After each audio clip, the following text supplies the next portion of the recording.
Hola y bienvenidos a Flashback. Ever since I was a child, people said my family was cursed. Hoy hablaré de The Iron Claw, el clan de hierro, la película dirigida por Sean Durkin y protagonizada por Zac Efron. A modo de sinopsis, la película cuenta la historia real de los inseparables hermanos Von Erich, que hicieron historia en el mundo intensamente competitivo de la lucha libre a principios de la década de 1980. La película está basada en hechos reales. Efectivamente, esta familia, los Von Erich, pues venían ya como de una estirpe, de una ascendencia, puesto que el padre, el patriarca de esta familia, había sido luchador libre y pues había tenido el sueño durante toda su vida de convertirse en campeón del mundo de la lucha libre a nivel profesional. Este era un deporte que estaba en auge y estaba pues creciendo muchísimo en los Estados Unidos durante finales de la década de los 70. Y pues el padre, muy frustrado porque nunca pudo conseguirlo durante su carrera, pues tiene esta familia de 6 hijos, que en la película pues lo reducen a 5, ya contaré un poco más adelante el motivo de esto. Tiene pues como objetivo pues prácticamente entrenar a sus hijos y convertirlos en el próximo campeón del mundo para de alguna manera también lograr lo que él nunca pudo lograr, completar ese sueño frustrado, ese sueño incompleto que era pues convertirse en el campeón del mundo de la lucha libre profesional. El título original de la película es The Iron Claw, la garra de hierro. Y esto hace referencia al movimiento con el que se conoce, sobre todo a Fritz Von Erich, al padre de los hermanos Von Erich, con el que termina sus peleas o sus combates, que es como hacer una forma de garra con la mano y pues aplastar o triturar el cráneo de sus rivales. Este detalle o esta referencia que está en el título se pierde un poco en la traducción al español, porque aquí, por ejemplo, en España, la película la han traducido el título como El Clan de Hierro. Este film nos transporta entonces a principios de la década de los 80 y pues de verdad que en términos de la estética y cómo contextualiza la historia, pues los peinados de los chicos es bastante interesante y bastante gracioso, ¿no? La caracterización de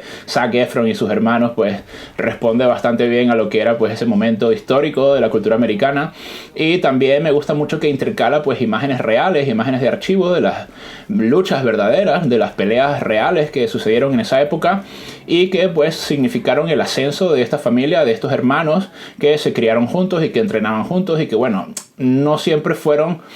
un equipo, sino que esto cuenta también la película, cómo a medida que pasaron pues los años y fue evolucionando un poco esta idea de que fuesen pues un grupo de hermanos que compitiesen bajo el nombre de la familia Von Erich. Y pues muestra la película este ascenso, centrándose mucho en la figura de Kevin, que fue a la postre el único superviviente de toda esta cuestión de la familia, puesto que la película cuenta y se centra básicamente en la cuestión de la maldición de la familia Von Erich, que es por lo que al final también trascendió mucho la historia de esta familia de luchadores y por lo que también le da pues este halo un poco misterioso, terrorífico y trágico a toda la historia de Zac Efron y sus hermanos. Lo que se cuenta o lo que se contaba en ese momento y lo que era como un mito que luego pues terminó convirtiéndose en una realidad es que pues esta familia contaba con una maldición en la que pues cada uno de los hermanos, ya es el más pequeñito que muere muy joven, con 5 o 6 añitos en un accidente, pues tenían una maldición en la que pues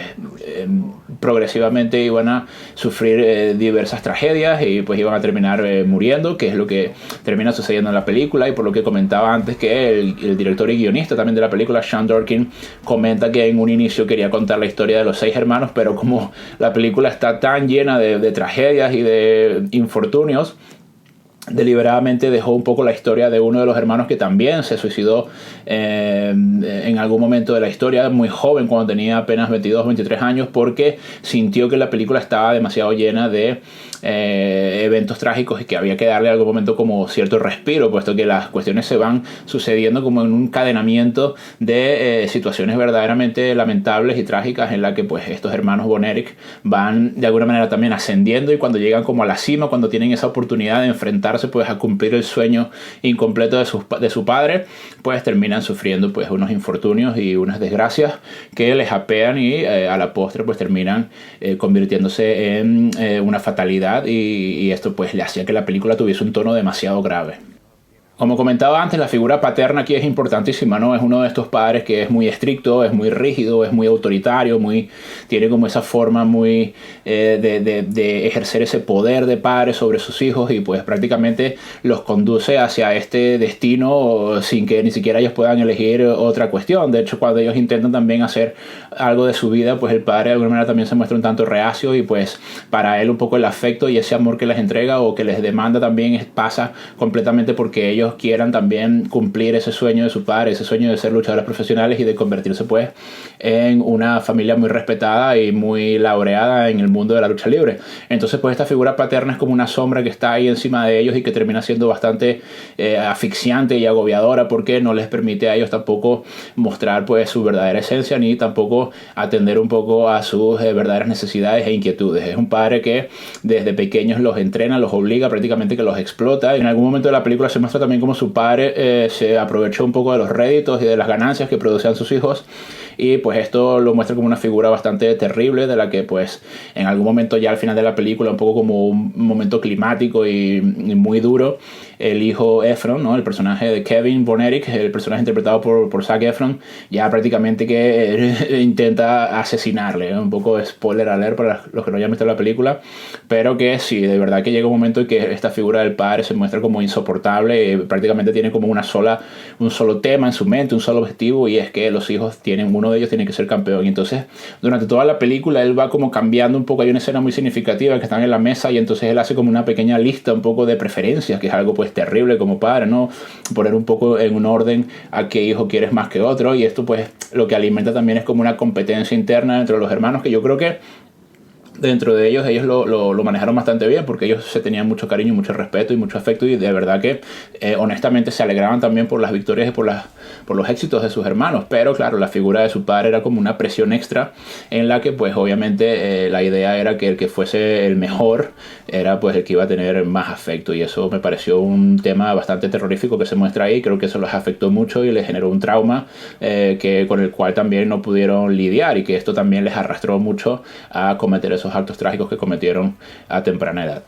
Algo interesante de la historia de Kevin es que él pues sueña también con convertirse en campeón del mundo, pero también como para satisfacer a su padre, ¿no? Para darle esa satisfacción, esa alegría a su padre, para que él se sienta orgulloso y pues le quiera y le termine de aceptar tal y como es. En algunos momentos de la película él es como el favorito, pero luego pues los otros hermanos como que le pasan en esta lista que había construido un poco su padre de preferencias, y sus hermanos en algunos momentos se muestran como más cerca de convertirse en el retador o en el aspirante al título. Entonces pues yo creo que por un lado esto le generó mucho dolor y mucho sufrimiento a Kevin, pero quizás también fue lo que le salvó un poco de que la maldición cayera sobre él directamente, porque sus hermanos fueron los que terminaron muriendo, fueron prácticamente los que llegaron a ser campeones, los que llegaron a estar como muy cerca de ese objetivo, los que de alguna manera como Ícaro, ¿no? Volaron demasiado cerca del sol, y por esto pues terminaron pagando las consecuencias de esta ambición. Y yo creo que esto en la película se muestra muy bien cómo Kevin va navegando a través de todas estas cuestiones, y de alguna manera sale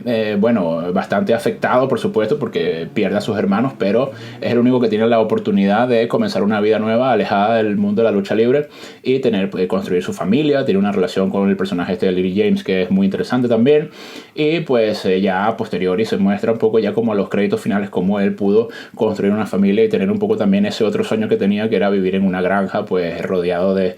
sus hijos y sus nietos, y de una vida. Era un personaje bastante familiar, y yo creo que estos valores aquí en la película están bastante bien desarrollados, como ellos siempre se mostraron como unas personas en donde los valores familiares y la importancia de la familia era una prioridad, y estaba quizás incluso por delante del éxito como luchadores libres. Por último, quería comentar una escena que me llamó la atención y que hace bastante referencia al mito de Caronte, que es esta escena donde Kerry, uno de los hermanos que también muere, va en una barca, va como en una canoa, acercándose ahí como a la orilla del río, donde también están esperándole sus hermanos, y esto es como una representación un poco del cielo, pero en este caso creo que la analogía se establece con el mito de Caronte, de la mitología griega, en la que pues este barquero, que es el que lleva a las almas o lleva a los muertos hacia pues la entrada del Hades o del inframundo, pues va pues navegando pues apaciblemente por el río hasta llegar pues al destino, que en este caso sería pues ese pequeño puerto que hay ahí, que es donde han estado también jugando anteriormente en la película, y ahí se reencuentra con sus hermanos, y también conoce como a su hermanito menor que pues no lo hemos visto en toda la película y que murió pues muy joven. Y otra cosa que también establece como una relación muy directa es que Kerry lleva una moneda que un poco la lanza al aire, ¿no? Y esto es como también un guiño a la cuestión de la mitología griega, porque en el mito de Caronte pues los muertos que hacen esta travesía, pues la moneda de cambio literalmente, o el billete, lo que cuesta este viaje que hace el barquero, es pues una moneda y esta moneda también es muy simbólica en la película porque es la moneda que el padre lanza al aire para decidir justamente entre Kevin y Kerry quién era el que iba a ser el retador, el contendiente al título mundial. Y esto pues termina siendo de alguna manera también como una cruz directamente, ¿no? Termina pasándole factura esta suerte de haber salido pues beneficiado por la moneda, por el lanzamiento de la moneda, termina pasándole factura. Y aquí pues me pareció muy bonito, muy poético, como ya casi en las postrimerías de la película se muestra esta referencia pues al mito de Caronte y esa entrada pues al inframundo, que se muestra aquí de una manera muy idílica y como un reencuentro con el afecto también de sus hermanos, y es algo que se muestra de una manera bastante bonita. Bueno, ¿y a ti qué te pareció The Iron Claw o El Clan de Hierro? Si te gustó la película, pues déjame aquí un me gusta y suscríbete a mi canal para que recibas notificaciones de los próximos análisis. Muchas gracias y hasta luego.